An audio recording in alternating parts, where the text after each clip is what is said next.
you. We do not have answers to these questions, to put it mildly. We are still trying to formulate what the best way to formulate the questions is. And we therefore very much look forward to all of the conversations that will be coming. Many of you will also get to know Stephen Rizzo, who is our TF for the class, and he will be an active member of the class as well, as will you. The way we will organize this class is we will be here together for these 2 hours. Roberto and I will give opening statements. The other will give a response to that statement. Then we will open it up, and we want you all to be fully engaged. You're, of course, welcome to ask us questions. That is fine. You don't have to limit yourself to asking us questions. You are welcome to make arguments about all of these ideas, inspired by the readings we hope will be very challenging in a powerful way. And we aim to have these 2 hours be a place where we together will wrestle with these incredibly difficult issues.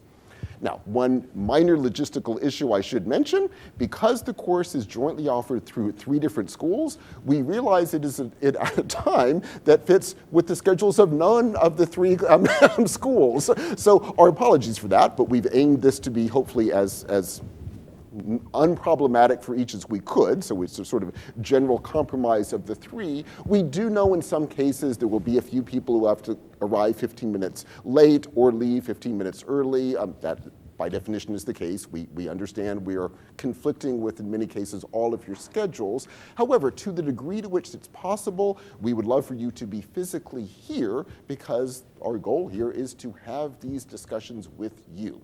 I will also add, we do film these, and so all of these discussions will be recorded. We do this simply so you, when we find we do the same thing ourselves, can look them over and rethink. Oh yes, what was that conversation? What was that exciting point? Did we really develop that enough? Is this something we should bring in yet further in our next conversation? So we will be looking at these. You are certainly welcome to look at these. This is why we make them available. However, we do ask you to please be here in person, unless you're horribly ill or something, because if you're simply following along in the lectures, then by definition, on the videos, then you by definition will not be part of the conversation. So we want you all fully to be here and fully engaged to whatever degree that is possible.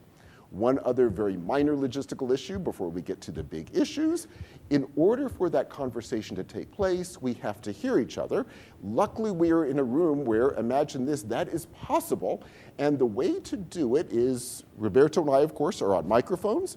You actually can be as well. And the way to do it is, in front of each of you is a microphone, and you have to hold it down while you're speaking. So in other words, you can't just turn it on and kick back and talk. It turns off when you remove your finger. And that's just done to be sure that we don't have lots of microphones going on at the same time because someone forgot to turn it off. So when you want to make a point, raise your hand. We'll happily call on you. Push on the button and hold it while you're speaking. And remember to keep doing so. And if someone's speaking and not holding down the button, we won't be able to hear you, and we may have to interrupt and say, button. So it does make it very easy, and you will get very used to this, but just to forewarn you in advance, get ready for the index finger to be working. So this is the general vision for the course. One other very quick set of housekeeping issues before we get to the arguments that we will be wrestling with over the course of this semester. We really see the readings for this class to be incredibly challenging, very counterintuitive, and very difficult. We say this without apologies. That's why we assign them. We assign them because these are tough materials that will force you to question a lot of your assumptions. We also will not be spending our lectures doing necessarily, although in times this might occur, but we won't necessarily be doing close readings of these texts either.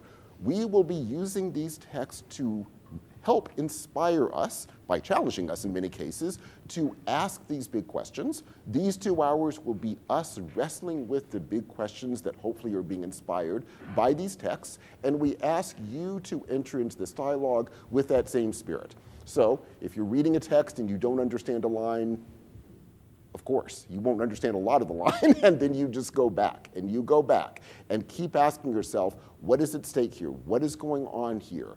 And That will be the goal of this class. We are not doing an analysis of Schopenhauer's second chapter of X. We are using Schopenhauer's, to stick with that random example, second chapter of X to inspire and challenge a larger conversation. So if you look at the syllabus and are very scared, saying, I've read none of these texts and can I read them? The answer is, of course. Most of you have not read these texts, and will they be difficult? Of course they'll be difficult. That's the point. So please don't drop the class because the syllabus looks challenging. On the contrary, hopefully, see the challenging nature of the syllabus as part of what we hope will be exciting about this course. In terms of the assignments, we will be asking you to think through these issues as we go, week by week, and then the assignments will be your moment to do so at a fuller level. So for all of you, there will be a final assignment. The final assignment will literally be something along the lines of, we won't hand this out until later in the course after spring break, but literally the question will be something along the lines of, write an essay about something that came up in your thoughts during the semester. I'm only slightly exaggerating. It's totally open-ended. We will ask you to think through this material on your own out of what has hopefully been by then a very challenging and inspiring set of readings and discussions. So very, very open-ended. For the undergraduates in the class, we will also have 2 much shorter assignments as you go. The reason we do this is simply as a way to get you, as the undergraduates, thinking about these issues and getting feedback from us. So you'll have 2 shorter assignments. Each of those assignments will be along the lines that I just mentioned, just shorter versions. So something along the lines of think through something we've been reading or discussing and write a few pages about it. Again, I'm slightly exaggerating, but only slightly. So the goal of these writing assignments will simply be to give you the opportunity to think more in depth about these issues. And the big one will be that final one, which is really you thinking through them on your own and hopefully developing your powerful arguments. Now, given that that is our goal, given that this is how we are organizing the class accordingly, let me now say a few more words about these readings and why we have organized the class as, well, we have, and what would probably strike you as a pretty bizarre organization, if that's even the proper word to use. But there is a goal behind the madness.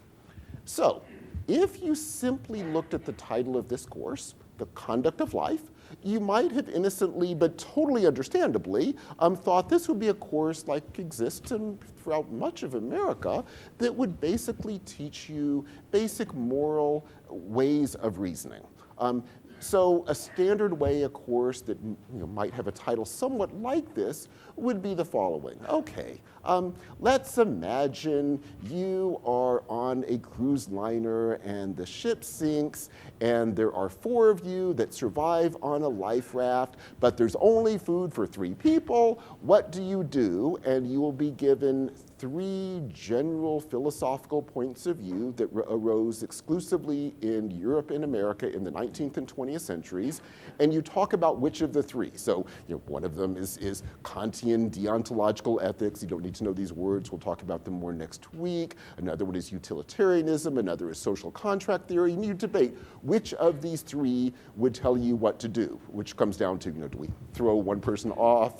Do we refuse to throw one person off because that's always morally wrong? If we do throw some person off, what's the criteria by who gets thrown off? Do we define it by age, et cetera, et cetera, et cetera?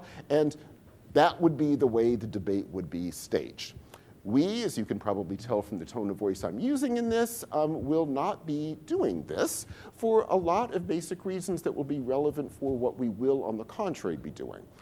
All of that work that is being done, not to be critical of it, and we'll discuss it much more of it in next week's session, but all of that work is based upon a set of assumptions that we do not think should be assumptions.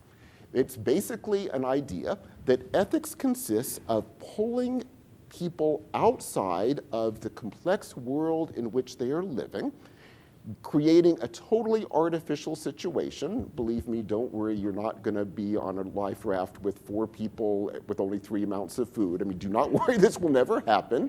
Nothing in life is that simple or that easily calculatable. And it intentionally creates these artificial situations, so it takes out all of the big questions of life and simply says, how do these four rational individuals rationally decide how to deal with the scarce resources in a rational way? All of that assumes humans are rational agents existing in a marketplace that is nothing other than that marketplace in which those rational individuals choose rationally how to behave. That entire world, that vision of the self, that vision of a context, in other words, a simple market in which everything else is removed, that arose at a certain moment in human history, which is why all of the conversations revolve around these three ideas that arose in Euro-America in the 19th and 20th centuries. All of this assumes, in other words, one vision of the self, one vision of a context or lack thereof, and one vision of how one does philosophy and how one does theory. Now, you may ultimately say that's a good way of doing philosophy. That's not our concern. Our concern is we should not be dealing with approaches that assume so much. What is a self? How do we think about the self? How do we think about a context? How do we think about wrestling with a world that is incredibly complex and capricious, not as simple, 4 people, 3 amounts of food, who do you throw over the life raft? All of that assumes a world that should not be sets of assumptions. So we will not only not be dealing with those issues, we will be contextualizing them and ask why at a certain point in history that came to be seen as a reasonable way of thinking about human beings and a reasonable way of thinking about a decision-making process.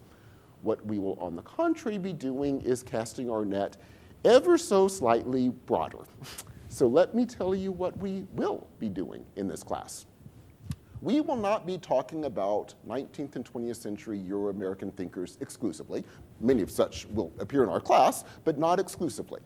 We will be looking at the grand revolutionary moments that have happened in human history where attempts were made to radically, that's if anything, that's too weak a word, rethink the world, rethink the social organization of that world, rethink the self, and ask what it would mean to actually live in a different world, develop a different self, and radically recast the entire social world that made the earlier world we're rejecting possible.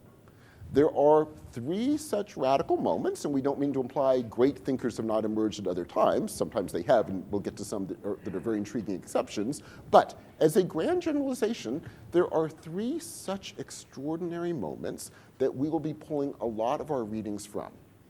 One of those moments occurs about roughly halfway through the first millennium BCE.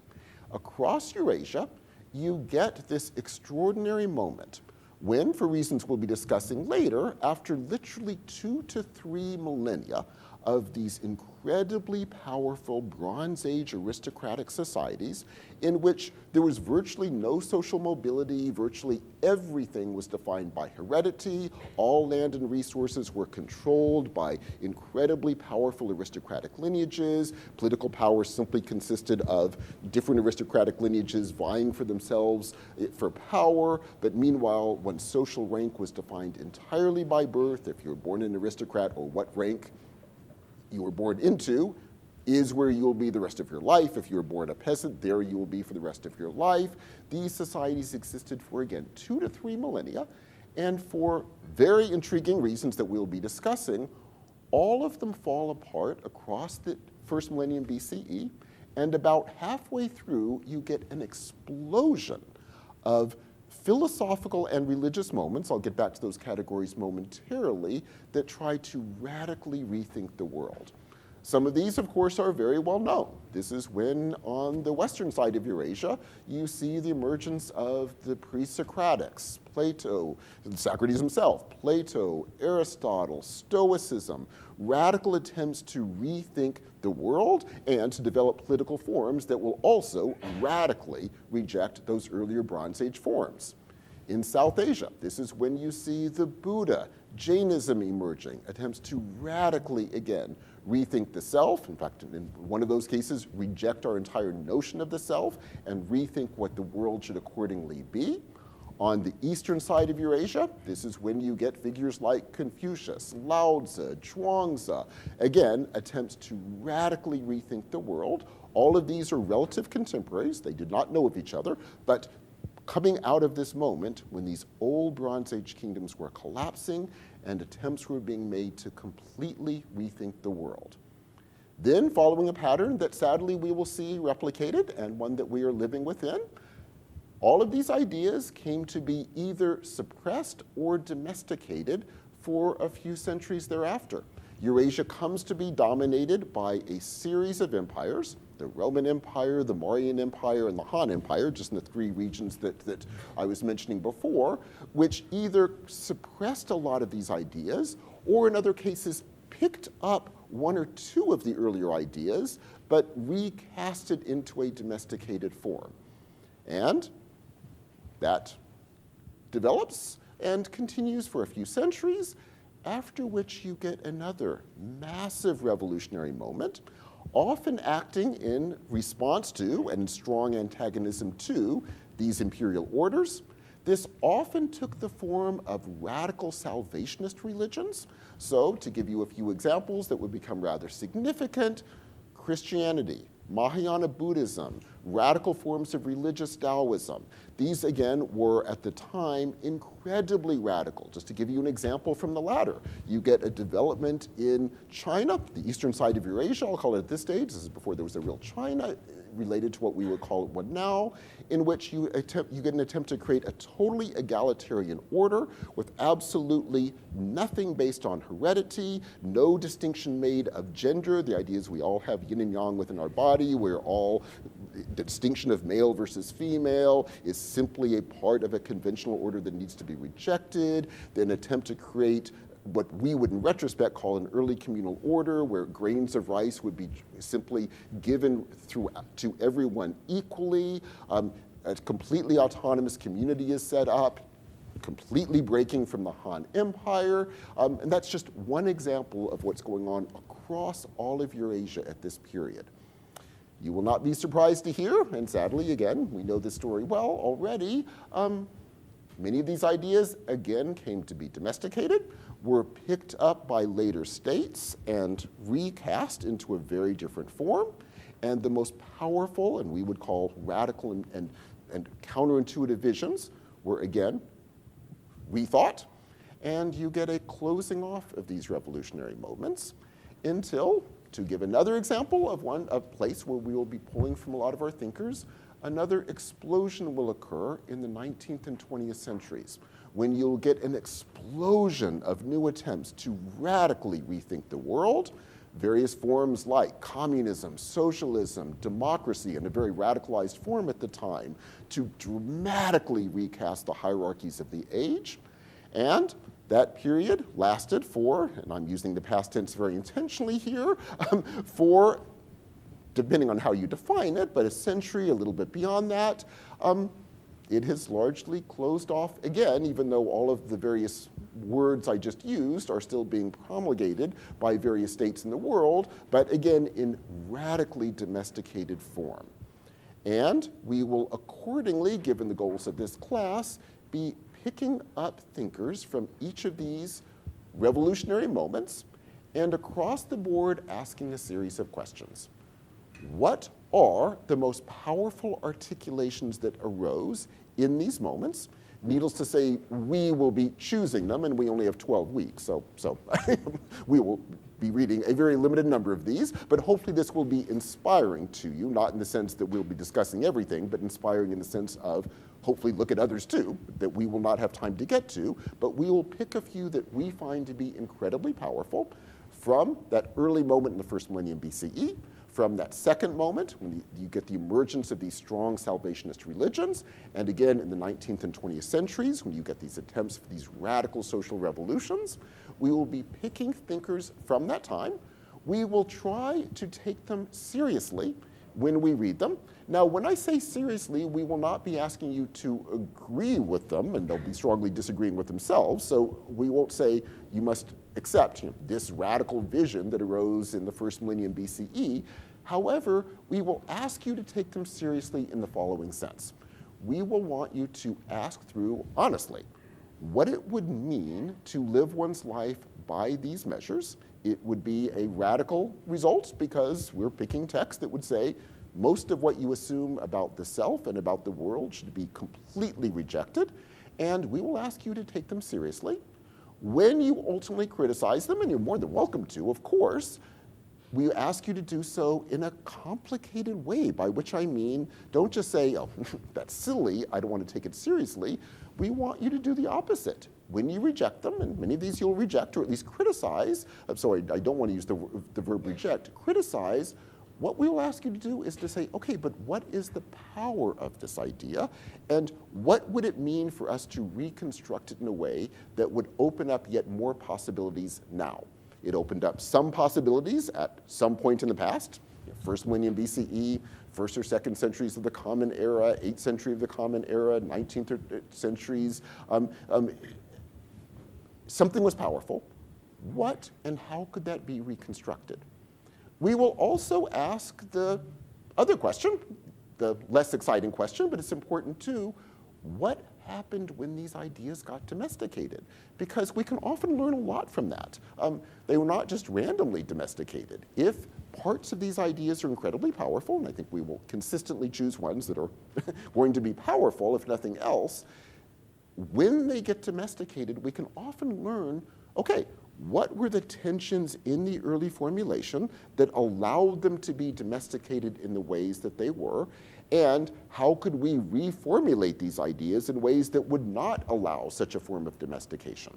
So our main focus will be the ideas themselves, but we will deal as we go with the modes of domestication that have taken out the revolutionary flavor of these ideas and ask what it would mean to bring them back.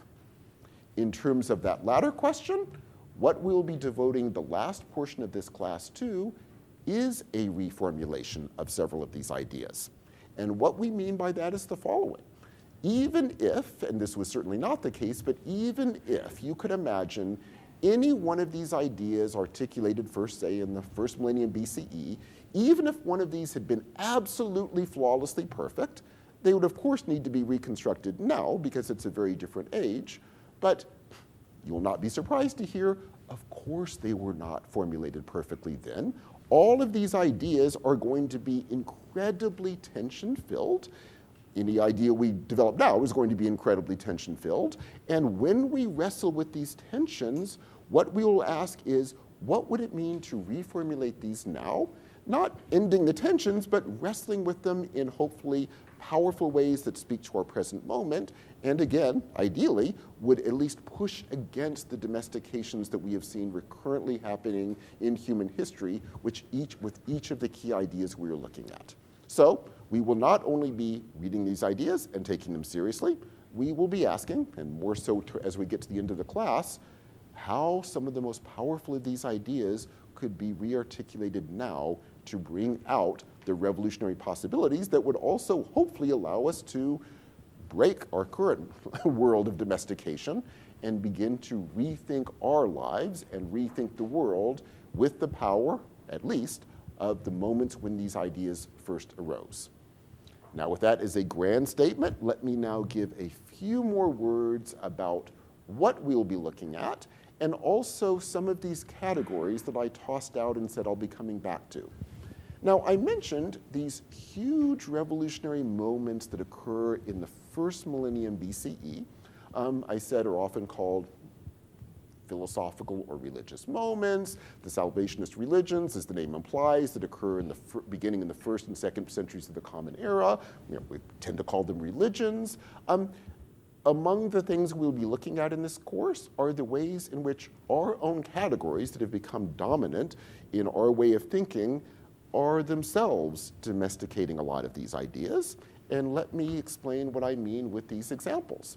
So almost without exception, people will talk about these first millennium BCE revolutionary movements as philosophical, and that's literally the case. The term philosophy, of course, is Greek, and the Greek figures in question were calling themselves philosophers and were called as such by their contemporaries, but they meant that word very differently than the way we now tend to use it.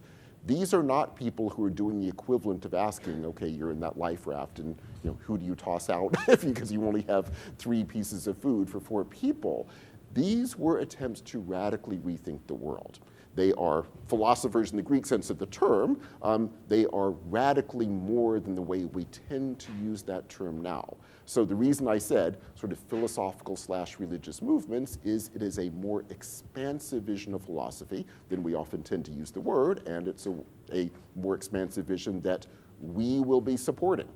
When we look at these salvationist religions, I'm using the term religion, here too, the category of religion that tends to be part of our way of thinking, especially here in America, tends to be one very limited definition that arose in relatively recent Protestant circles, powerful in all sorts of ways, but needless to say, one vision that arose in one part of the world that happens to have become dominant for various political reasons in the 19th century, that is a restricted definition of religion based upon personal faith. These movements were not just about personal faith. They were about radically rethinking the self and radically rethinking the world. So, philosophical, religious, but dramatically expanding our categories when we talk about them. Even when we get to the 19th century, we say, okay, these were secular political movements. Okay, but again, we need to radically rethink the definition of what was really at stake in that, because we've so taken for granted a secular worldview that here too, our term risks domesticating the power of these attempts to completely rethink the world. So as we go, we will find our own categories being pushed and stretched in hopefully very exciting ways. Now, let me finally turn to a question that has probably been on your minds for several minutes now, which is, okay, Michael, you're talking about 3 millennia of world history, and we have exactly 12 weeks, or I guess 11 more to go. How is this going to work? Well, as I mentioned in passing, and let me say a few more words about now, we, of course, are going to be making choices. And Roberto and I are choosing things that we find to be very powerful, both personally and we hope will work incredibly well in the classroom. We are not going to be limiting your thinking to these, obviously, but hopefully they will inspire you to think through not only these materials by definition, but other movements and other thinkers that we sadly will not have time to get to. So in terms of our choices, they might at first have struck you when you went through the syllabus as odd for several reasons, not just because it's a limited number, I guess that's by definition the case in a single semester course, but also it doesn't seem to follow, let's call it a strictly chronological ordering. Bam, yes. So one of our goals in this class is to say, if we are going to treat these ideas in the power that they deserve, yes, they arose in certain contexts, and we do want to take those contexts seriously, but sometimes that will be in a negative sense, meaning the following. They arose at a certain moment and in a certain context in response to a context that might have inspired some of the power, and we'll take that seriously. It also might have limited some of their power. And we don't want to say, okay, this idea is a Western idea. This other idea is a Chinese idea. This idea is a South Asian idea. That means we predefine what we mean by Western, Chinese, South Asian, to stick with those examples, and read the idea accordingly, and also by definition limit it to that culture that we are so defining. We want to do the exact opposite. So we are going to jump around not only with incredibly powerful articulations, we will happily jump around chronologically too, for no other reason than because it will help us put together juxtapositions that we happen to find exciting, and you are absolutely more than welcome to contest. So the way we're doing this is as follows. We will begin next week by looking at examples of what I mentioned before in a critical way, the standard ways these ideas are articulated in Euro-American analytic philosophy about with the 3 key visions of how to live ethically, if you're assuming rational agents acting, and we will look at those attempts and question them and ask what is at stake in this, what are the assumptions, and what happens if we question those assumptions. Then we will throw ourselves into the maelstrom. We will begin by throwing ourselves into what broadly speaking can be called the Christian tradition, but again, we will here too be selecting pieces of it that we find to be incredibly powerful and radical. You won't be surprised to hear we will not be assigning works from, say, medieval Europe, where you get the vision of a great chain of being, where God created this great chain, and every single living creature, including humans, have a pre-given station in life, and they must simply live according to that station to live up to God's will. So if you're a peasant, you must simply be a good peasant, etc. That, obviously, we would read as a domestication, and we will not be reading a lot of things like that. We will be picking and choosing from moments in Christianity that involve what we will consider to be incredibly powerful visions. We will talk about radical visions of love that will break our standard ways of thinking about love in a very domesticated current form, which sort of takes the form of liberalism, and we will say there's much more going on here.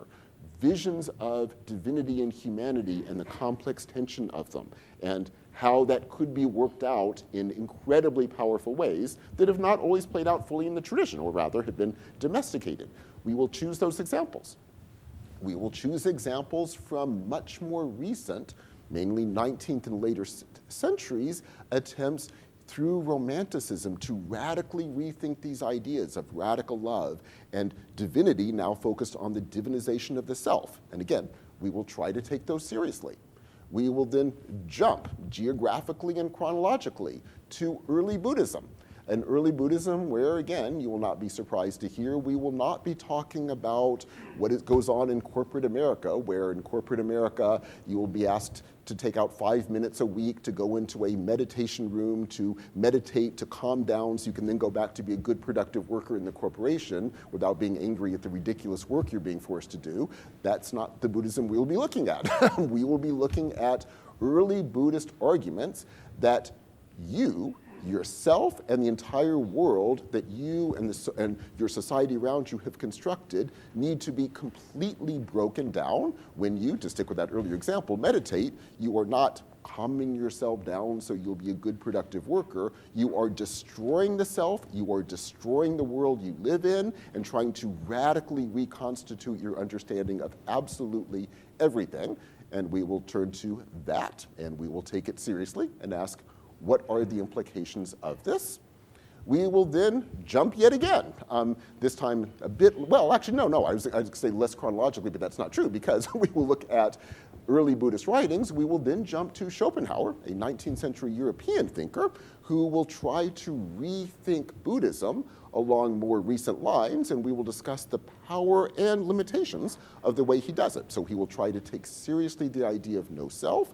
He will try to take away the Buddhist commitment to a notion of karma, and we'll discuss the implications of that. If you take out reincarnation, what is lost, and what will be the implications if you want to take seriously these early commitments by the early Buddhist communities? So then we will indeed jump, both geographically and chronologically, now to the eastern end of Eurasia, but now jumping back to mid-first millennium BCE, and we will read Confucius and Mencius, two figures on the eastern end of Eurasia who are trying to develop a powerful vision of a radical communitarian ethics. I say radical because in its fullest form, it would mean a radical rethinking of all of the hierarchies into which we are born. And here too, we will see a domestication of these ideas in which that most radical form is, not surprisingly, going to be picked up by a state and pushed aside, or pushed aside is almost too weak a way of putting it, radically rethought to lose what at least we would consider its most powerful articulations. And that will then move us into the latter portion of the class, where, as we mentioned, we will be attempting the reconstitution of some of these ideas.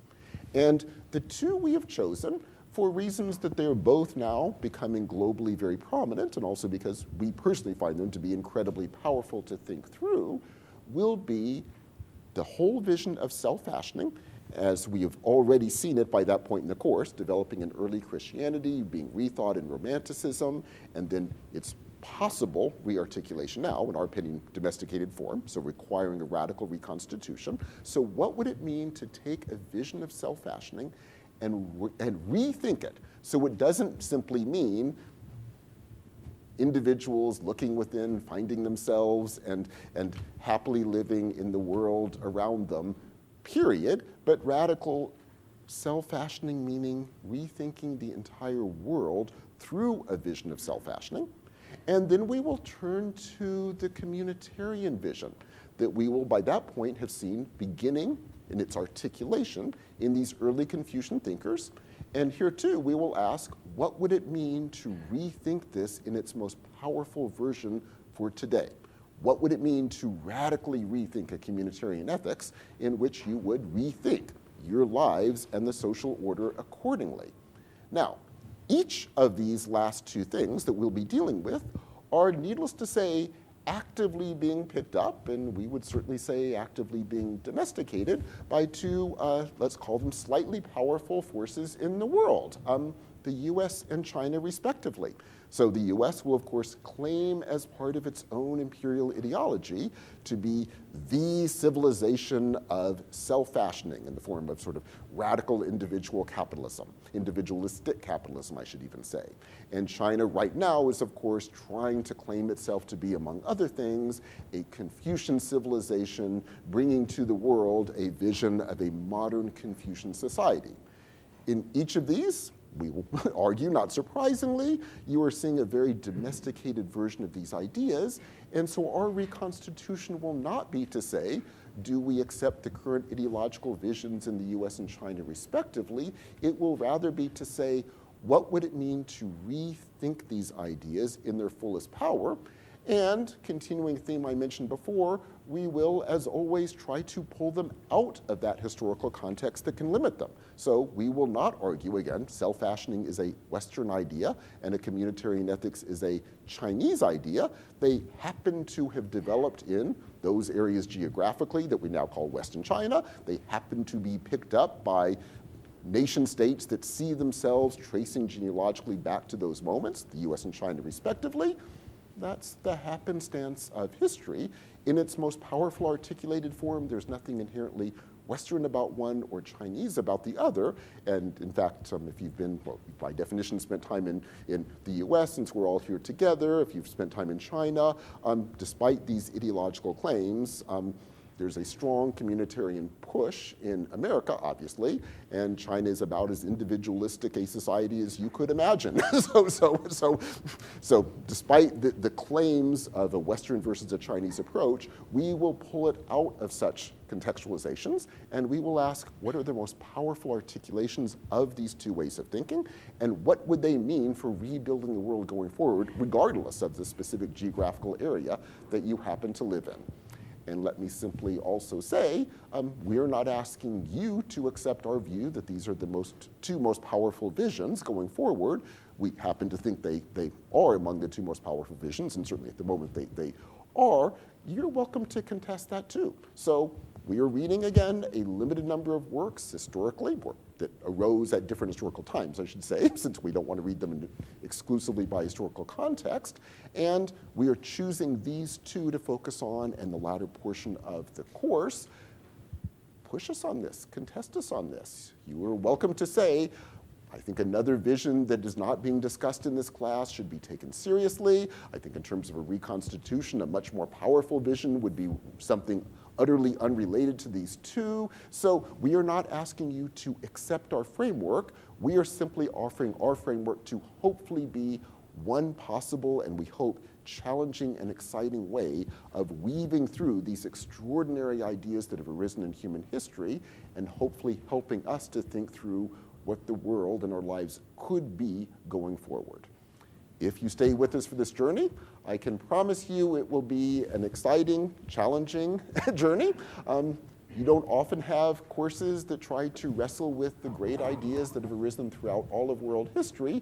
We know it is an insane enterprise we're asking you to join us for, but hopefully in that insane enterprise, you will be part of an incredibly exciting conversation. And please know, if you do stay with us, Roberto and I will be actively engaged in it, because we do not have answers to these questions. As I mentioned before, we're still trying to formulate how even to pose the questions, and we are very open to counter arguments about everything we are doing in this class, and everything we are trying to argue in each week. So please stay with us if you are willing, and please join us in what we think will be an incredibly exciting conversation. Thank you, and let me now turn it over to Roberto. So Michael, let me attempt a comment on some of the themes you just addressed. But let me begin with a question of method, and the method that we will be attempting to deploy in our course. And I want simply, to that end, to cite a remark of Friedrich Schlegel, a German philosopher and humanist of the early 19th century, who said, "Two things are fatal to the mind. One is to have a system, and the other is not to have one." And that's the principle which we will be attempting to follow in our discussions. Now, I want to start with a theme that is in a way prior to all the themes you discussed, which is not what we're studying as such, but what the underlying, the hidden subject is that we will be discussing, and that the orientations to existence that we will examine in the course respond to.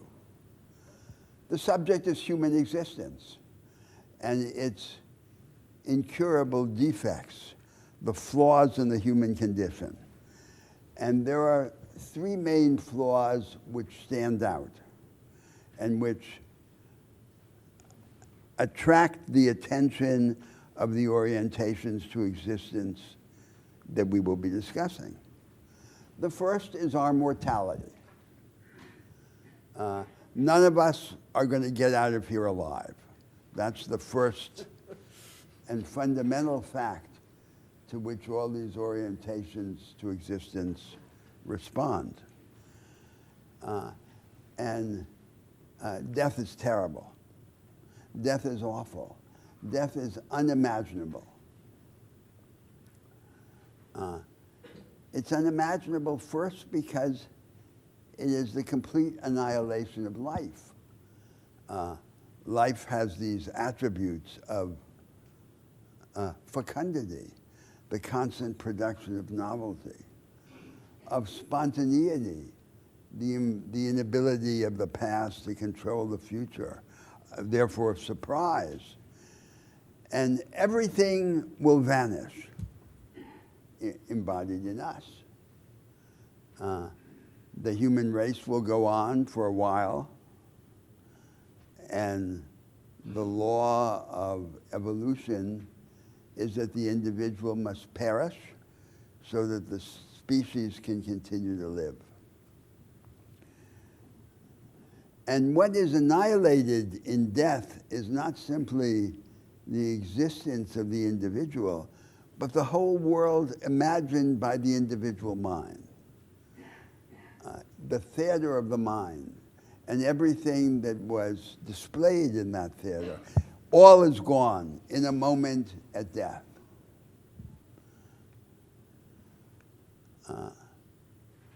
Now, many people in the world, most people I suppose, have claimed to believe in immortality in one form or another. But everyone is terrified by death. Even the popes have been said to cry out on their deathbeds for their mothers. So it's a universal horror. And the depictions of immortality in literature, in art, and in philosophy are literally unbelievable and even repellent. So all attempts to describe what a paradise of endless life is like fail.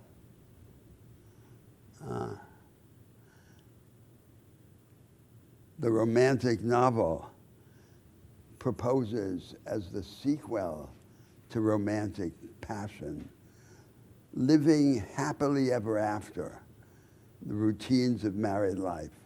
But they're almost never depicted in the romantic novel themselves. So what would immortality mean? It wouldn't mean just longevity. It wouldn't mean a better chance to continue living. It would be a fundamental change in the constitution of the world, in nature, to be indestructible. Because it seems that in the world that actually exists, the world that we study in cosmology, everything changes sooner or later, including change itself. The way in which things change also changes.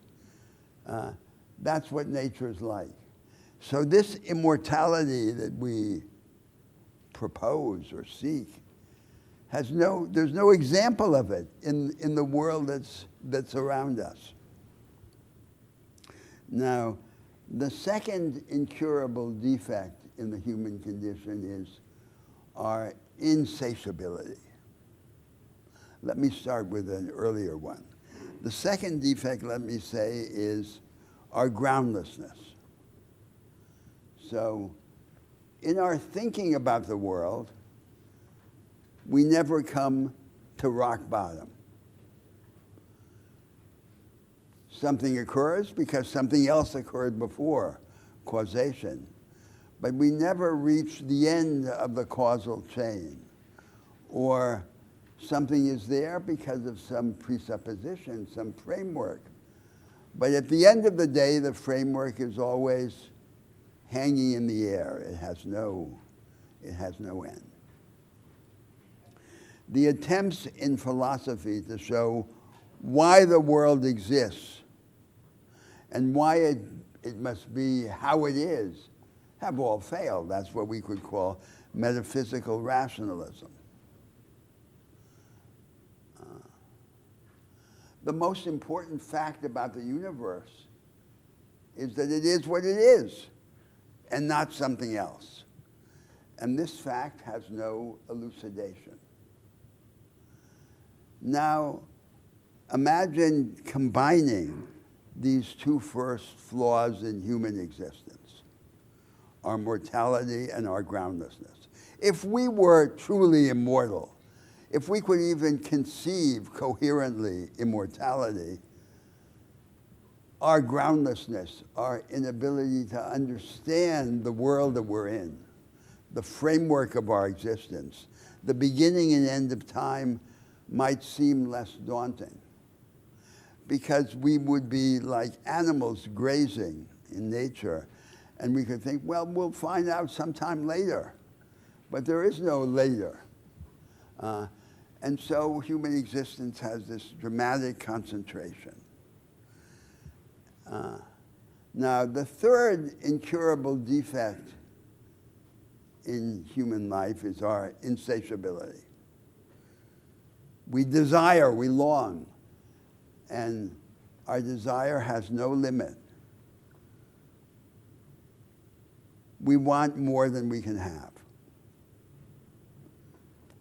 For example, human beings want of one another a sign that they have an unconditional place in the world. There's a place for them. And all of our relations to one another are shadowed by an inevitable ambivalence in which we seek this recognition from the others, and the others can't give it, or they can't give enough of it. All of our desires have a mimetic and projected character. Our human desires is, to a very large extent, empty, has no particular content. Where does the content come from? To a large extent, it comes from the others. So through our desires, the others hijack us, as it were, and this hijacking and our resistance to the hijacking is then one of the sources of this ambivalence that we have to one another. And our desires are projected because what we really want, or what we ultimately want, we can't name. We don't know what it is, except that it's unlimited. So all of our particular desires have paltry objects or arbitrary objects, and they're like proxies standing in for something else that we can't designate. So those three features of the human condition describe the situation in which we find ourselves. That we're mortal, that we're groundless, and that we're insatiable. We desire the infinite, and the infinite is imprisoned in the finite, beginning with the body, which will perish. So these orientations to existence that we will be exploring in the course relate to a moment in the evolution of humanity in which it ceased to be simply or mainly just terrified by nature, and it became terrified by its situation in the world. That's the moment. That's the moment in which we're studying. Now there is what might seem to be a fourth incurable defect in the human condition, which is our susceptibility to belittlement. We have an idea of ourselves, of what we can become, and the world seems, or society, constantly to humiliate us and to deny us the expression of this ideal. But that's different from the other three, because our susceptibility to belittlement seems something that can be modified. Every society has to draw a line between the inalterable conditions of human existence and the alterable arrangements of society. And it seems that every society draws this line in the wrong place. And there's this unending dispute about what we must accept and what we can change. So the fourth defect is a pseudo-defect, or at least it is something about which we can fight and act in historical time, rather than in the biographical time of our engagement with the human condition. Now, let me make my second comment. My second comment is about religion. So these orientations to existence that we'll be exploring in the course are all, in a sense, religions. Now, the concept of religion is a contested concept because it is contaminated in its history by association with certain moments in the evolution of the Western orientations to existence. And in particular, the concept of religion seems to be infected by association with the middle period of Protestantism, of Protestant Christianity. Not the Protestantism of Luther and Calvin, nor contemporary Protestantism, the Protestantism of the 20th and 21st century, but the Protestantism of the 19th and 18th centuries. The Protestantism of Schleiermacher and of Madison. And its association is with the idea of a privatization of the sublime, a privatization of the divine. In this conception of what religion is, it's something about the private conscience or consciousness of the individual and it has a paradoxical nature. A large part of its doctrinal content regards private morality. And actually, it is an anomaly in the history of religion, because one of the constant features of religion, in its wider historical forms, is that it refuses to be cabined in any department of existence. It demands to be expressed in every part of life. But this conception of religion is the opposite. So it's a religion, but it's a privatized or cabined religion.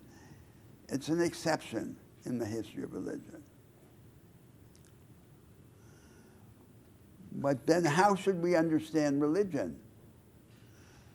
Which are the world religions that emerged in this period in which we ceased to be terrified by nature, and we became overwhelmingly preoccupied with the flaws in the human condition. So certainly it doesn't require a church, an ecclesiastical organization, but it does depend on a community of believers who share the development of a faith.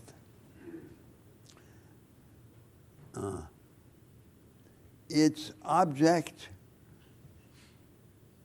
is the human condition, or these flaws in the human condition that I've described.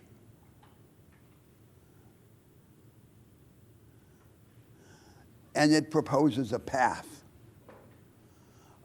for our engagement with this human condition. Now, for the most part, the overwhelming emphasis in the development of this path has been some form of denial, even, or forgetting of this circumstance that I've described as the human condition and the flaws of the human condition. And thus, the history of religion and philosophy is in large part a history of a series of lullabies to put us asleep so we can forget this condition. Motivated by the struggle, the desire for consolation. And it would be a quite different religion, a quite different form of religious consciousness that gave up this desire for consolation and preferred not to be consoled, but to be liberated. That would be a change, another revolutionary change in the history of religion. Furthermore, in what we call religion, there seems to be an unavoidable cognitive overreach. We claim to know or to justify more than we can, in fact, explain or make sense of or defend. So the question that we ask in this course, how should we live our lives, is the only question that we can't escape, because by the way in which we live, we will answer it. So it's the inescapable question.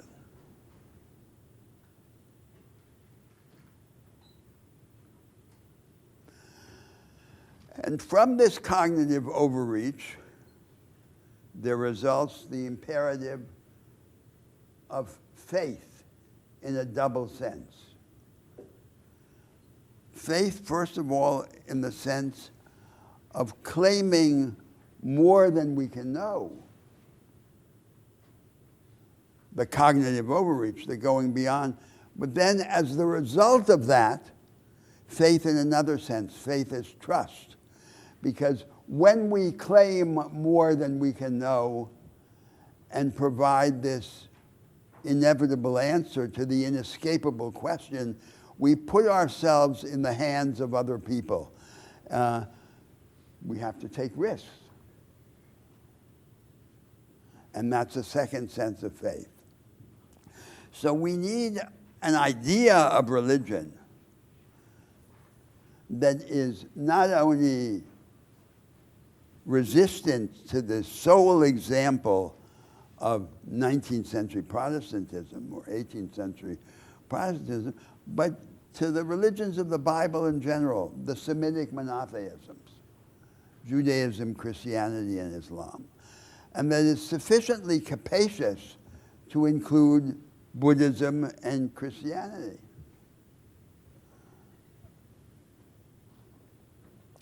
Now, these world religions, then, defined in that large way that includes not just the religions of the Bible, the Semitic monotheisms, but Confucianism and Buddhism, among others, are the product of a series of revolutionary movements that Michael was describing earlier in the class. And these revolutionary movements have sometimes been called the axial age, the products of the axial age. But we should be careful with this category, because this category was invented by European thinkers in the early 20th century, like Max Weber and later Karl Jaspers. And they had an overwhelming concern to find predecessors to themselves. That was the object of the idea of the concept of the axial age. So, for example, the Greek philosophers,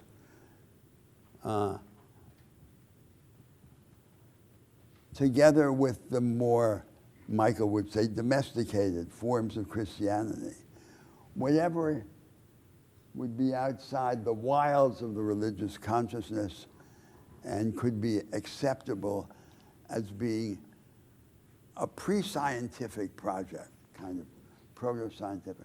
That was the idea of the axial age. No, the idea of this period of revolutionary movement extended from the emergence of prophetic Judaism to the prophetic activity of Muhammad for 1,000 years.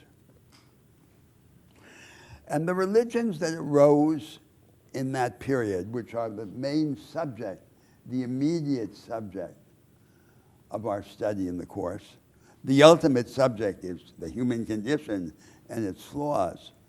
The religions that arose in the period shared the following characteristics. First, they replaced what you could call cosmotheism by a dialectic between transcendence and immanence. So the object of worship was nature, on which we depended. Nature was God, the world. And all of these religions then redefined what was sacred and divine as not the world, but some other reality that had some complicated tension with the world. Now, it might be the interaction between God and humanity, as in the Semitic monotheisms. Or it might be the ultimate unitary reality of the religion of the Vedas or Buddhism. Or it might be the fundamental moral logic of reciprocity and cooperation in society, the social, not the individual, not the state, but the interaction between you and me, in a network of association extending to include ultimately the whole of humanity. And that might be the sacred. But always there was a sacred in tension with nature.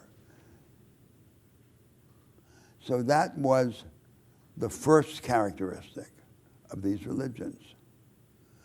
The second characteristic of these religions is that they all represented self-conscious attempts to resist and defeat nihilism.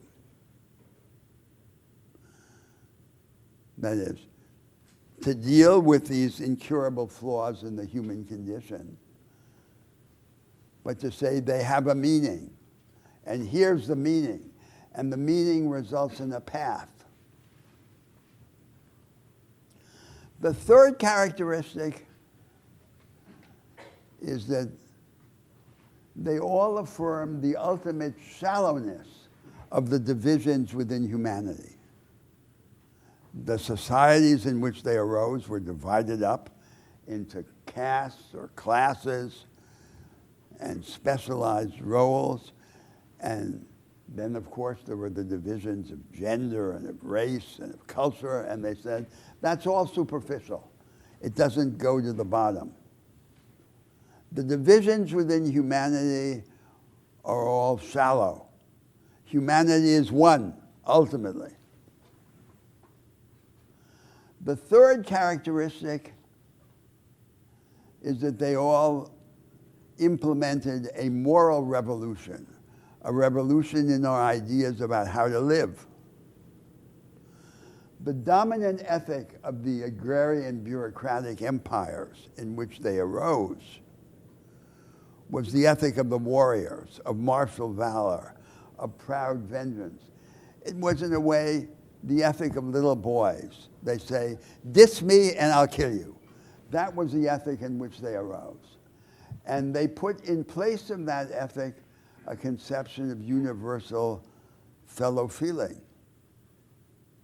Christianity was, in a way, an exception, because Christianity wanted more than universal fellow feeling. Christianity wanted love. Christianity was the religion of love.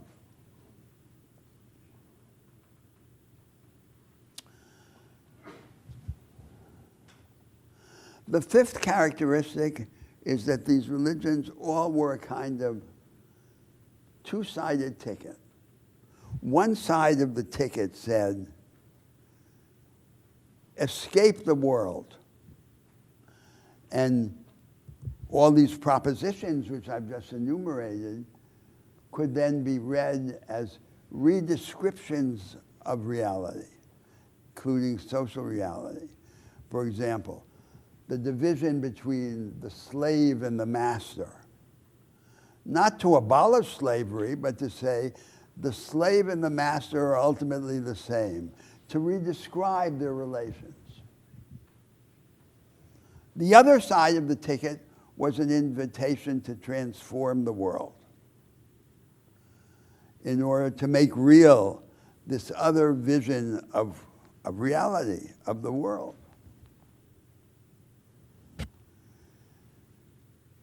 And all of these religions, Confucianism, Buddhism, the Semitic monotheisms, from their radically different places and origins, shared this same view. This was a great religious revolution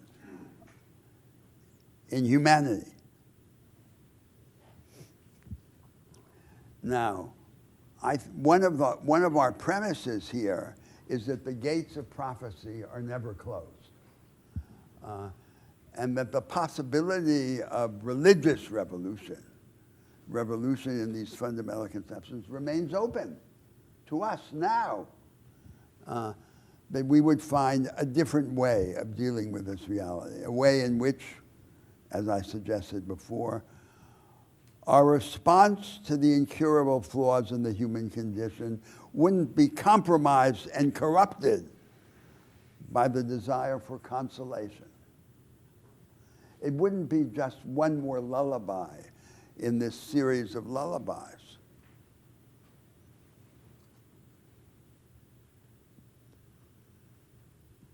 And so we're going to carry this debate onto now. And as Michael suggested toward the end of his remarks, we're going to deal with what seems to us to be the most significant confrontation now of moral visions in humanity. there is one vision, which we're going to call the ethic of self-fashioning and nonconformity. It has its philosophers, like Nietzsche and Emerson. It has an anchor in liberal thought, and it has another anchor in romanticism.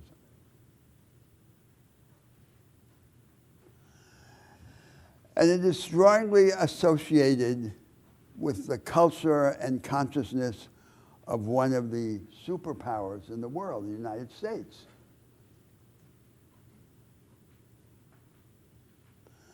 And there's another vision, which is, we're going to call the ethic of connection and responsibility. Its canonical early formulation was in Confucianism. And the question is, what form can it or should it take now in a contemporary society?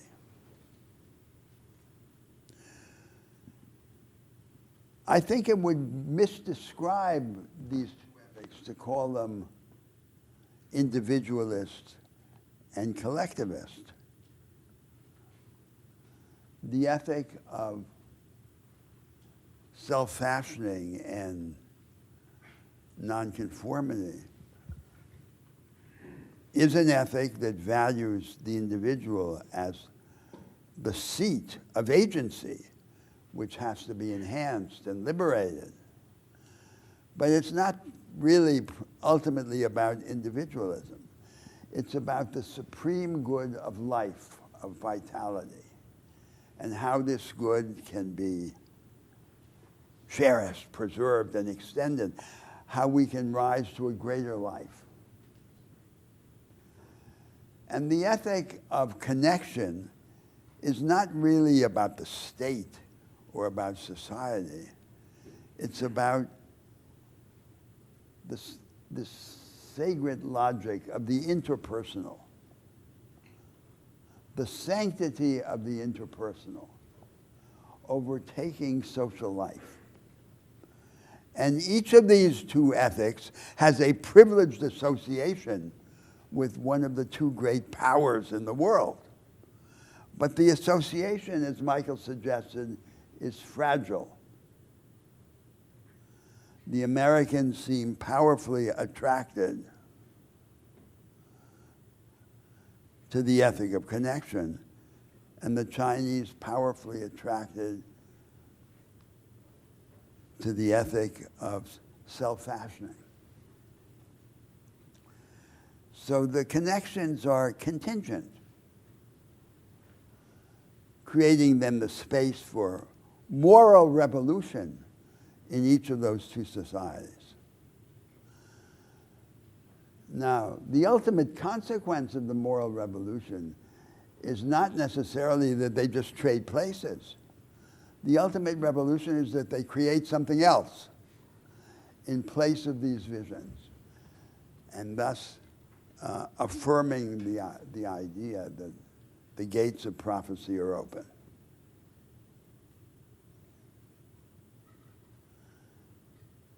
So that's the perspective from which we engage in this argument.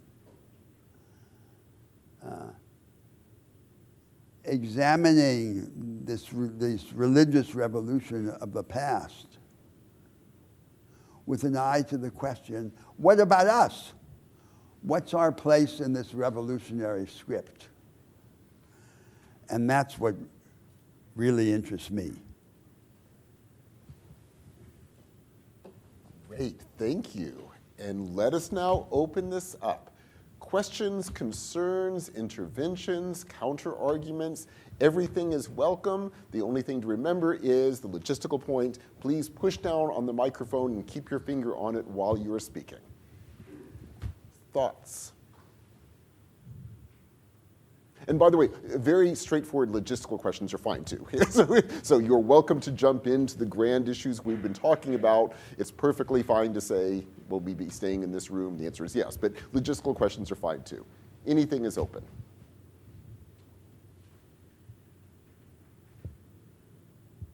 Yes, please. Thank you for such a fascinating introduction to what we are going to do.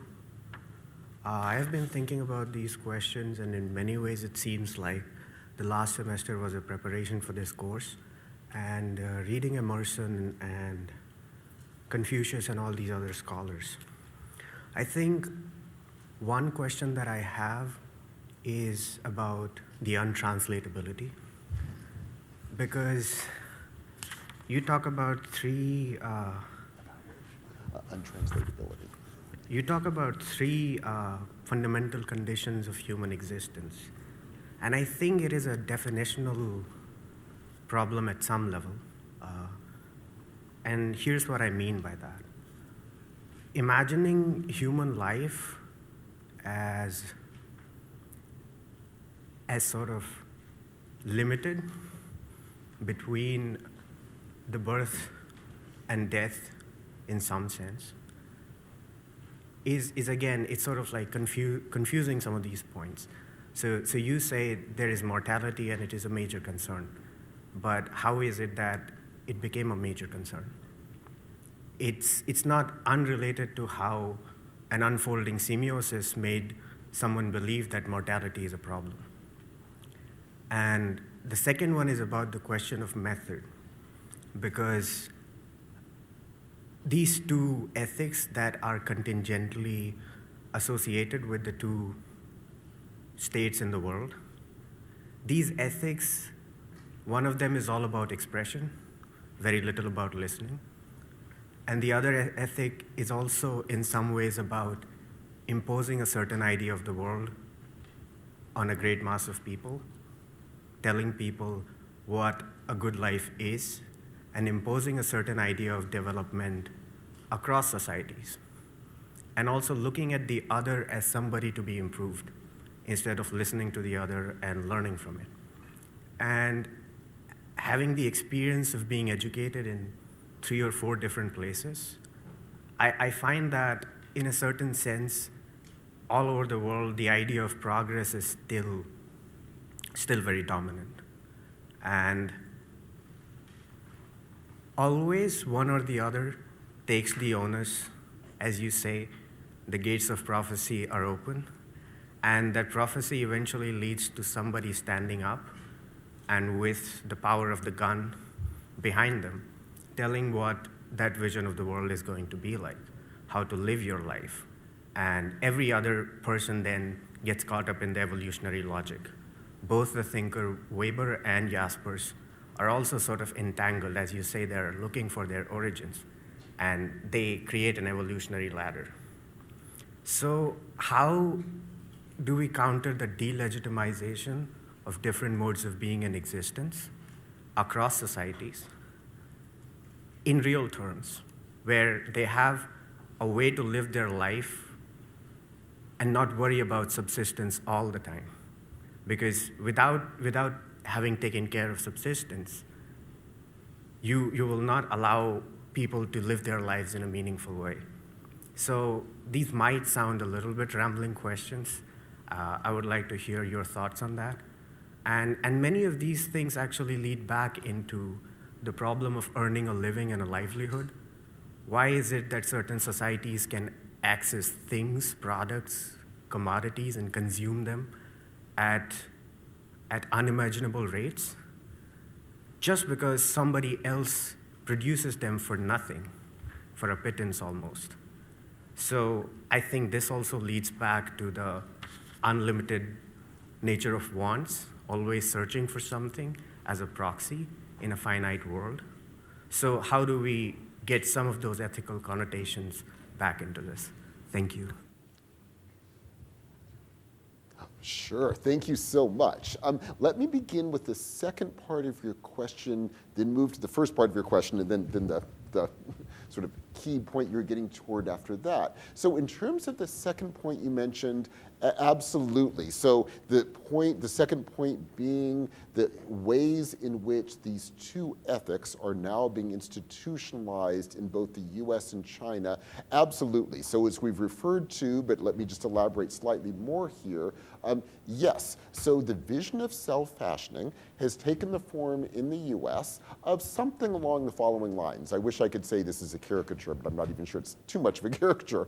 Basically, every individual already has a true self, and you should simply look within, find your true self, find who you already really are, and then learn to love and embrace yourself. Love your good points, because they're good, but love your bad points too, because it's just you. And don't try to change anything. That's you. And then you try to live your life according to what's best for you. And if you do that, and then work hard, then you can exist in a marketplace where you can be successful, because each person will be living up to what's best for them. And if they can find what's best for them in a career, and they battle it out, then whoever's best at living up to their best sides will be successful. So, as you can undoubtedly tell from the way I'm putting all of this, this is a horribly, in our view, restricted view of the possibilities of self-fashioning. It means you're not really self-fashioning anything. You're not changing anything about yourself. You're already committed to some view that you happen to think you already are, and then you don't allow yourself to rethink any of the world, because it's all about just competing in a marketplace of other radical individuals. Radicals, a very dangerous word here. Individuals living up to their true selves. So you're sort of just doing the equivalent of people on that boat with the 4 people, and there's only 3 bodies of food, and who do you toss over? So limited resources, individuals, unchanging, simply vying for the limited resources. That's the US version of self-fashioning. In our opinion, that is a horrifying view of self-fashioning. Absolutely. In China, the attempt to claim we are going to bring back a Confucian ethos for the modern world, as you said, often takes the form of we will build a very strong state apparatus that will control the resources and therefore hopefully be able to deal with the levels of social inequality and competitiveness of American society, but it creates all the exact same problems that you mentioned. And of course, getting back to the heart of the course, in our opinion, this is hardly the most powerful vision of an ethics of connection. In both cases, you are seeing an institutionalized attempt to take these ideas, build an ideological and institutional framework out of them in ways that, in our opinion, are devastating to the real power of these ideas. I mention all of that to get to the heart of your, but let me first, actually, as I said, I'll first begin with your first opening point before I get to the final issue. In terms of the first point, and this touches directly, and that's why I've reversed the order, the translatability is a wonderful question that we will be wrestling with constantly. Absolutely. We are committed to the idea that we do not want these ideas restricted to certain historical moments. Certainly as in the previous example, the historical moment of the US and China respectively, pulling each of these ideas and building an ideological version of each of them. But we also don't want to restrict them to even the ideas when they were first developed in what we would call their most powerful form, which always was in a certain historical context responding to a certain historical moment from which we can learn a lot, but if we restrict them to that historical context, it means we are also limited to that particular vision, and since we don't live in that historical context, it's going to be very limited what we can pull from them. So, does that mean we can easily translate all of these ideas across time and space? Absolutely not, but it means we're committed to the problems and tensions that are inherent in doing so. By which I mean, what does it mean to take these ideas and move them into a radically different context? What are the powers of doing so? And sometimes it can be incredibly empowering to take an idea, move it into a different linguistic register, change the terms, change the context. It can often open up possibilities that weren't immediately apparent to the original thinkers of a particular idea. So it can After all, that's what these religions did when they became world religions. Absolutely. That's literally what they involved doing. Absolutely. So it can be incredibly powerful. Now, it can be incredibly limiting for the reasons we just mentioned. So we want to take this seriously. I mentioned in passing the moment when Schopenhauer will in part be building upon ideas taken from Buddhism and the Upanishads, bringing an incredibly powerful rereading of them. And yet he's going to, for very understandable reasons, push against a vision of reincarnation, which he doesn't happen to support, but we'll talk through what is the power, but what is the potential loss of that rereading. And we do that to ask ourselves, what kinds of rereadings will we be doing? What kinds of translations will we be doing that will hopefully be empowering while being completely honest about the limit, as much as we can, obviously, about the limitations that are absolutely inherent in the process. But we are committed to the process. Otherwise, we are simply saying ideas are stuck in their historical moment and can never be moved. And that would be unbelievably defeating to the possibilities of learning from these stunning ideas throughout world history. Now, building on both of those points, let me then finally get to the heart of your question.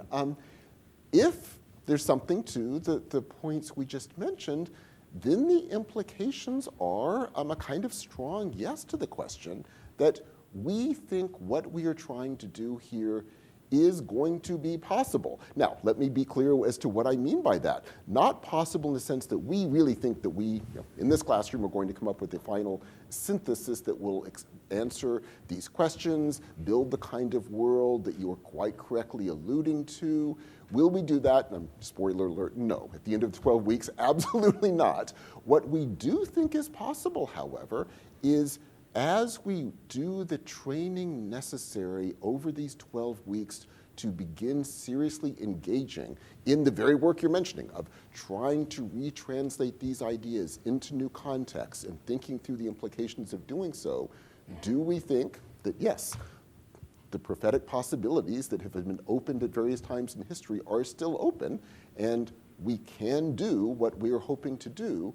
Yes, we are committed to saying that is not only possible, our hope is at the end of these 12 weeks, you will begin to see those possibilities, not as final answers, but precisely as possibilities to then devote your life to wrestling with, to open up possibilities that would otherwise seem absolutely impossible to even think could have ever been opened up. So that is the goal of this class. So thank you so much. Please, yes. Yeah, so I wanted to perhaps object briefly to the idea that, sorry, there's some feedback here. I'll try this one. Oh, yeah, that one works much better, thank you. Okay, yes. All right, maybe that's better. But the idea that death is necessarily terrifying, and I'd like to address it first from a psychological point of view and then from a slightly more theoretical point of view. So from a psychological point of view, I mean, I agree, sort of, if you just sort of briefly wake up in the middle of the night and reflect on it, it does seem pretty awful to sort of go from, being as you are to something else, and we're not entirely sure what that process looks like. And then the answer, of course, depends on your beliefs about what happens, but it's not necessarily the case. I mean, to touch on the popes, right? Some were not great Catholics. Some were not great Christians, I think, admittedly, and those probably had good reason to fear death. But, I mean, there were, saints throughout history who sort of took it in stride. I mean, Thomas More comes to mind. He didn't really seem to mind the idea very much. Took it sort of in course, as a sort of as a, something that's rather inevitable, and since it came, well, so be it. But I mean, so I'm personally Catholic, and I before I converted, I thought the idea of death was utterly terrifying. I mean, I still sort of sometimes in those moments when you wake up and think about it, think, that's rather unpleasant. But then if you reflect on it, even if you don't believe that there is a hell and heaven and purgatory afterwards. I mean, I think if I weren't Catholic, I'd be a Stoic, right? Cicero says, well, you either cease to exist, right, which doesn't seem all that awful. I mean, you won't care, or you continue to exist, in which case, well, we don't exactly know what it is. But I think it's the continuing to exist that animates most people, right? Is the idea that you might not continue to exist. That's awful. But I mean, there, I think the answer that, well, you know, if you don't continue to exist, you won't really care very much, is fairly persuasive. But I mean, I think that's more on the psychological level. But then on the theoretical level, I think what's terrifying about it is that there can be no mathematical certainty about it, right? We can have certitude about either that there is a life after death or that there isn't, but we can never have sort of the mathematical certainty of 2 + 2 = 4. And I think part of perhaps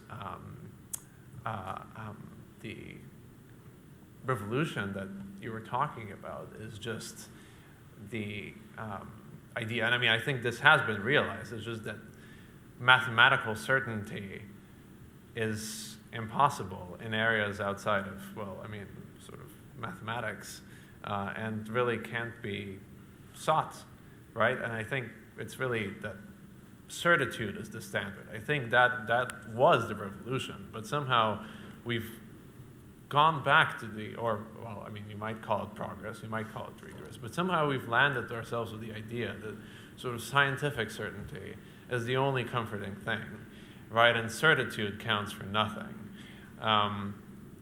So, I mean, that's just what I thought I would add as perhaps food for thought. But in terms of sort of visions of the future life, right, there are various accounts, but I can't deny that I found myself, even sort of, though I think there's a heaven and hell and purgatory, I couldn't find but I couldn't but be particularly comforted by Cicero's vision of what is after death and his dream of Scipio in the Republic, because I mean it just whatever you think, it seems to put things in a perspective that's rather comforting. You know, well, you know, there's the earth and there's Rome, and it's really quite insignificant, and everything that will remain of you is maybe not even what you've done, maybe what you've written, but things don't really matter all that much after you're no longer inhabiting mortal coils and all that stuff. So, but I've rambled for long enough. Should I? Sure, absolutely. So yes, thank you.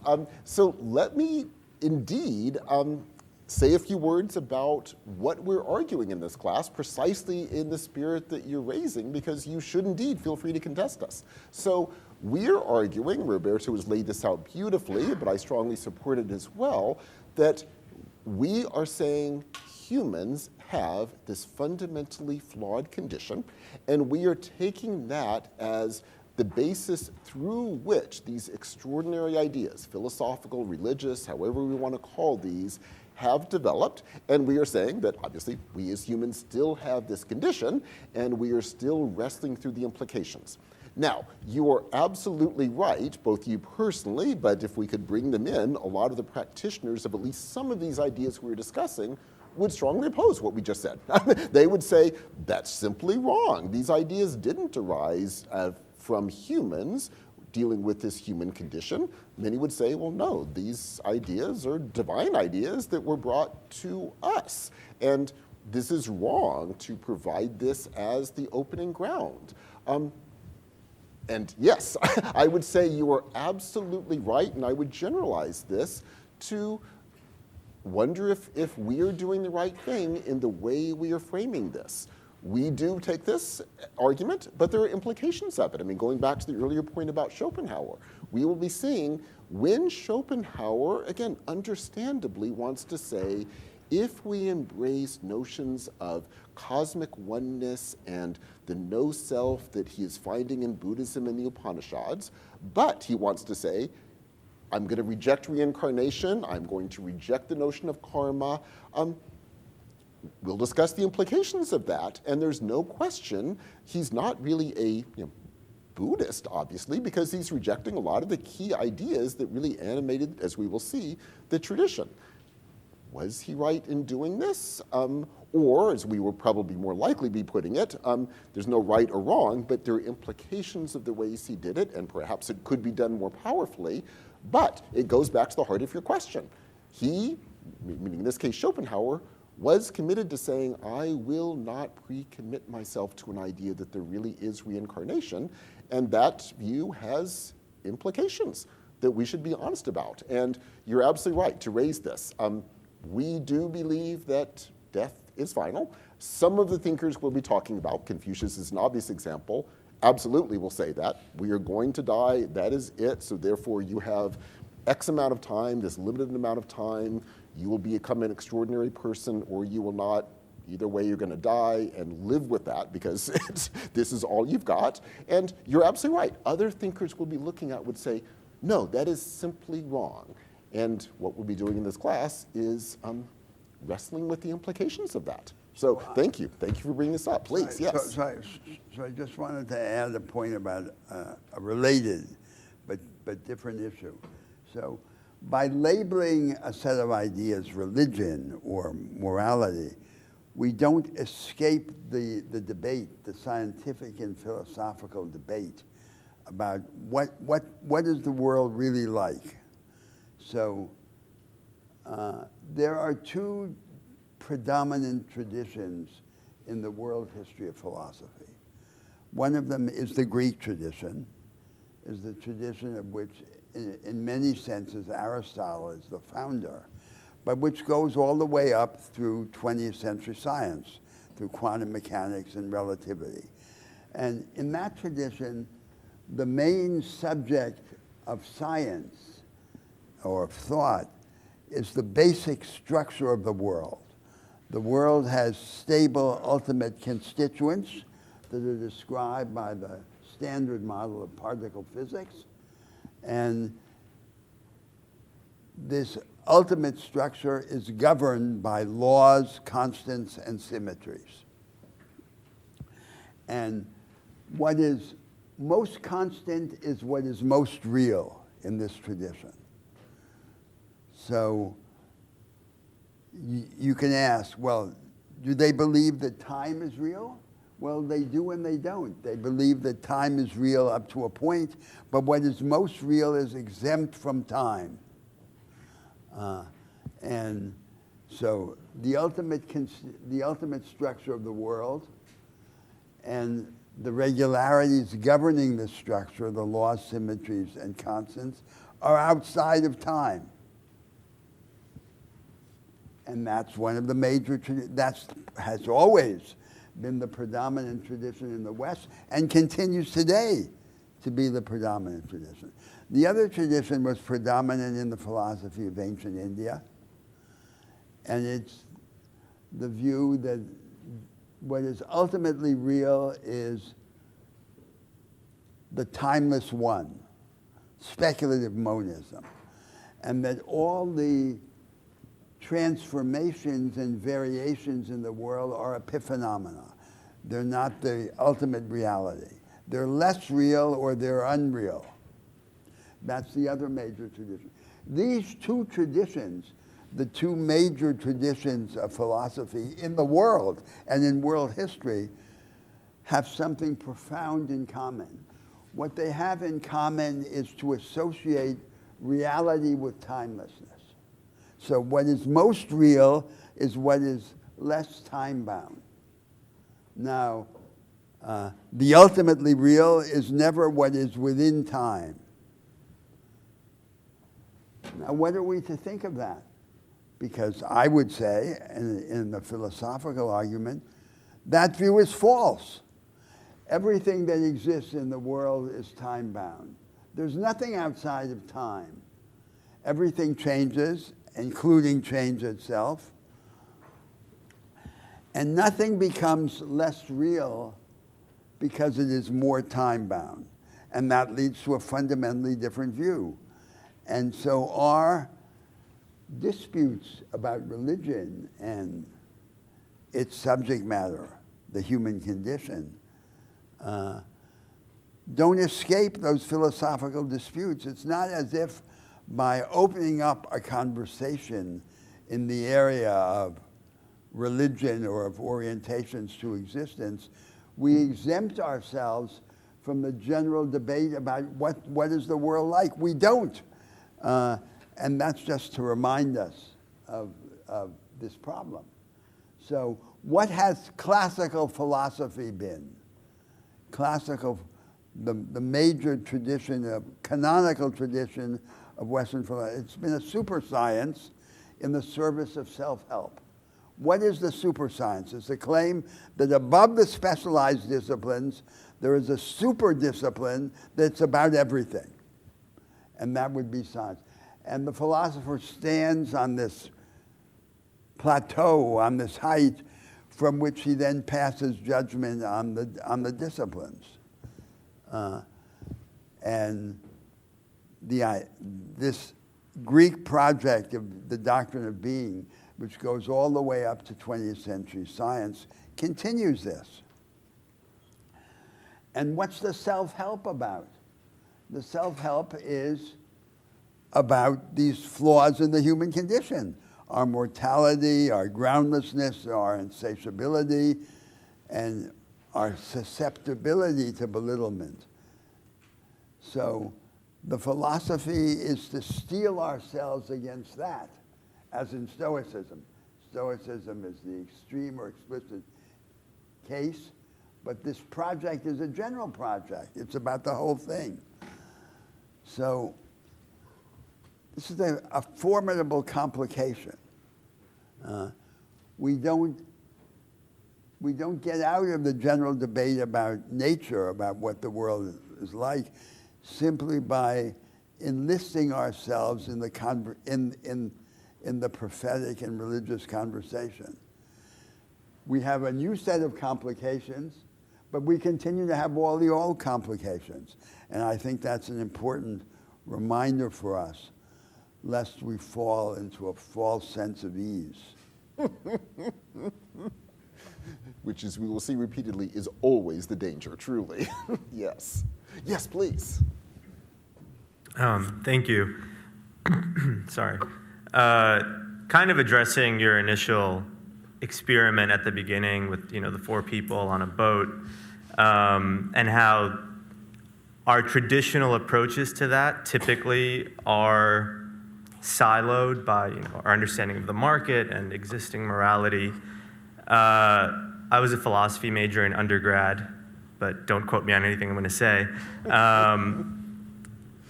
Thinking about this class and the topics we're grappling with, while understanding, as Kant said, and I think as Nozick as well, that we sort of have these intellectual preconditions built in of, time and space for Kant, but then I think for Nozick, Western ideology is universal and dominant now. I don't think there really are any alternatives to the market, and we're almost born doing these cost-benefit analyses without even realizing it.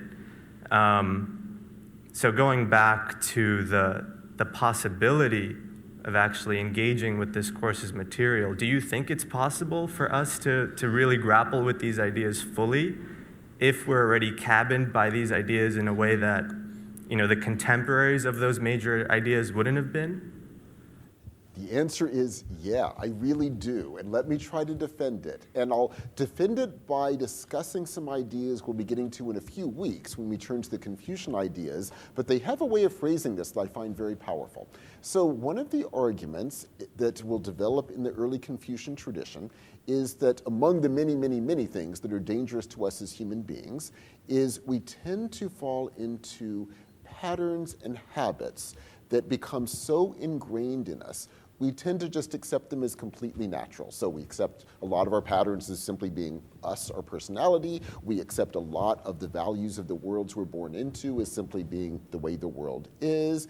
And absolutely, they become so ingrained that it becomes incredibly difficult not to simply see them as inherent in the world. And I absolutely agree with you that right now we are living in a world where that has absolutely happened in precisely the way you've mentioned, that we take for granted that we are all all individuals with a true self, that we operate in the world through a cost-benefit analysis. The world at its best and us at our best are in these competitive situations, so we should organize educational systems and the marketplace by a cost-benefit analysis. And I agree, this has become so ingrained, we often don't realize the degree to which this is one way of construing the world. Hopefully part of the power of a course like this is to make us, or at least allow us to see the possibility of how incredibly recent every single one of the ideas we just mentioned is, how very different the worlds, including worlds we would strongly oppose, but worlds who are being constructed out of these patterns have been. And getting back to the heart of your question, the fact that all of the ideas we will be discussing, as radically different as they are, will oppose all of these views in the form I just gave them, and successfully so, shows that the answer is yes. Going back to a standard Confucian way of thinking, the good news, this won't sound like good news, but it's good news in terms of this question, we are really messy creatures, meaning that as ingrained as these patterns of thought and patterns of behavior can become, none of them are so ingrained that there aren't other possibilities. Other traditions will say those other possibilities come from other things than the messiness of the self, but all are committed to saying there's some other possibility that opens, there's some other stuff, I'll put as broadly as I can, that opens up the possibilities for radical rethinking of the world. And historically, that absolutely happens, which means as ingrained as these ideas are, yes, what we now tend to think, what even a contra Nozick would say, are inherent in human beings, maybe they're really not inherent. And can we rethink everything? I think historically the answer is yes. Yes, please. The example of the idea of the market is very revealing. Because what does it mean to say there's only the market, or there's no alternative to the market? The extreme form of that proposition is what we call market fundamentalism. And it would be the Hayekian view. The Hayekian view that if Robinson Crusoe trades long enough on his island, he will eventually reproduce the whole system of German private law. So the idea is latent in decentralized economic coordination is a structure. And when people say they defend the market, they mean they defend that structure. Well, that's certainly false. And in fact, the whole history of American legal thought from the middle of the 19th century to the end of the 20th century was a systematic deconstruction of that proposition. And the deconstruction wasn't conducted by leftists. It was conducted by the mainstream, by people like Oliver Wendell Holmes Jr., showing that the market has no inherent structure and that at every level down, rendering more concrete freedom of contract and private property, there were choices to be made, and these choices depended on the response to conflicts of interest and of vision. You couldn't resolve the choices by referring back to the abstract conceptions. So that's the real market. And so then I said before, we can't conduct this debate in abstraction from the scientific struggle over what the world is like. And we can't conduct it now, I would add, in abstraction from the debates in political, social, and economic thought about the structure of society. And so market fundamentalism is false. It's unequivocally false. And we know that it's false. And that then opens up a whole other world of debate, because the attempt to create social alternatives is a powerful incentive to persisting in the struggle of the religious and moral visions. And just to underline this, we mentioned in passing, that the four poor people stuck on that life raft with only 3 pieces of food and the debates as to what to do.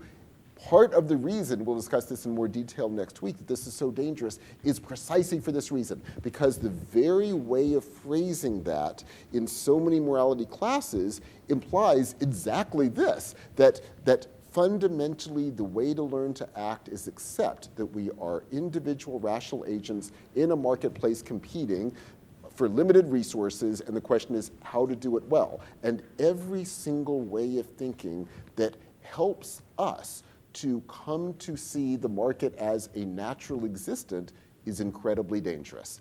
The question is exactly, getting back to the heart of this, how do we ask ourselves to rethink all of these assumptions, to come to see the possibility, which I would say is historically absolutely clear, that this is a very recent development that we have come to see as the only natural way of organizing the world, and then what would be the possibilities to rethink it. And luckily for us, we are at a later stage in history when attempts have been made for several millennia that we luckily have at least some access to through the historical record to hopefully open up the possibilities for rethinking all of this.